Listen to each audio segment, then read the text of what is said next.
बहुत साल पहले की बात है कि एक नगर में किशन नाम का एक लकड़हारा रहता था। वह अपने गुजर बसर के लिए जंगल से लकड़ियां काट कर लाता और नगर में बेचता था। लकड़हारा बहुत ज़्यादा गरीब आदमी था।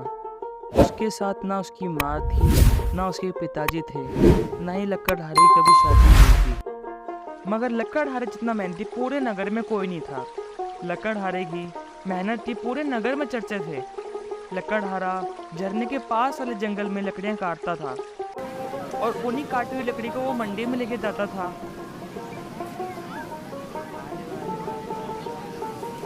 लकड़ियों को मिट्टी में रखकर और खुद मिट्टी में बैठकर लकड़ियां बेचता था और उन्हीं लकड़ियों को बेच के उनके जो पैसे मिलते थे उनसे अपना पेट भरता था। यह लकड़हारे की रोज की दिनचर्या थी। लकड़हारे के आगे पीछे कोई न होने के कारण वह हमेशा उदास उदास रहता था।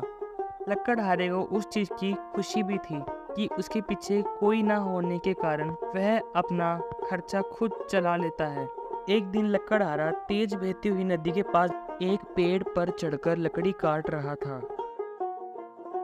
पेड़ से लकड़ी काटते हुए कुल्हाड़ी लकड़हारे के हाथ से छूटकर नदी में जा गिरी। कुल्हाड़ी ढूंढने के लिए लकड़हारा पेड़ से नीचे उतरा और कुल्हाड़ी ढूंढने लगा, लेकिन बहुत प्रयास करने के बाद लकड़हारे को उसकी कुल्हाड़ी नहीं मिली। लकड़हारे ने सोचा कि नदी का पानी बहुत गहरा है और बहाव भी तेज है। कुल्हाड़ी नदी में पानी के साथ बह गई होगी। उदास और मायूस होकर लकड़हारा नदी किनारे बैठकर रोने लगा। कुल्हाड़ी खो जाने से लकड़हारा काफी दुखी था। लकड़हारा ये सोचने लगा कि उसके पास इतने पैसे भी नहीं है कि वो एक नई कुल्हाड़ी खरीद ले। तभी लकड़हारे को नदी से एक आवाज आती है। तभी पानी से एक देवता स्वरूप मनुष्य प्रकट हुए और उन्होंने लकड़हारे को आवाज लगाई। देवता ने लकड़हारे से पूछा कि तुम इतने दुखी क्यों हो और रो क्यों रहे हो। देवता के पूछने पर अपनी कुल्हाड़ी खोने की पूरी कहानी बताई। लकड़हारे की बात सुनकर देवता ने कहा कि मैं तुम्हारे लिए कुल्हाड़ी ढूंढ लाऊंगा। ये बात कहकर देवता ने लकड़हारे को उसकी मदद का भरोसा दिलाया।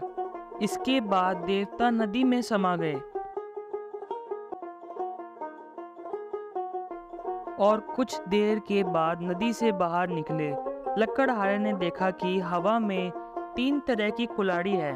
पहली कुल्हाड़ी को दिखाकर देवता ने पूछा कि बताओ, क्या ये कुल्हाड़ी तुम्हारी है? लकड़हारे ने जवाब दिया कि नहीं भगवान, ये सोने की कुल्हाड़ी मेरी नहीं है।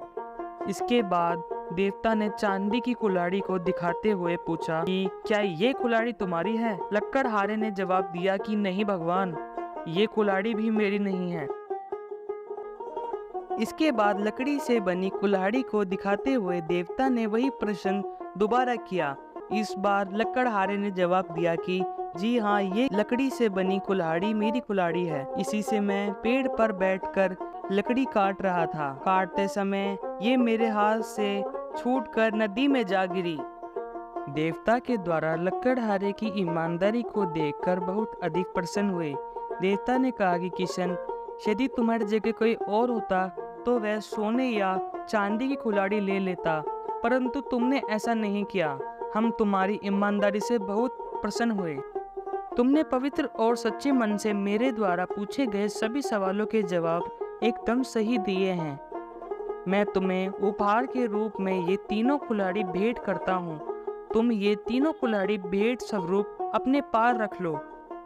लकड़हारा तीनों कुल्हाड़ी लेकर बहुत खुश था। वह तीनों कुल्हाड़ी लेकर अपने घर चला गया। तो बच्चों, इस कहानी से हमें ये सीखने को मिलता है कि अगर आदमी सच्चा हो तो उसकी मदद करें तो साक्षात भगवान भी आ जाते हैं। तो हमेशा अपनी ज़िंदगी में सच का सहारा लो, कभी झूठ का सहारा मत लो। अगर वीडियो पसंद है तो वीडियो को लाइक, सब्सक्राइब और शेयर करना। मिलते हैं इससे अगली वीडियो के साथ।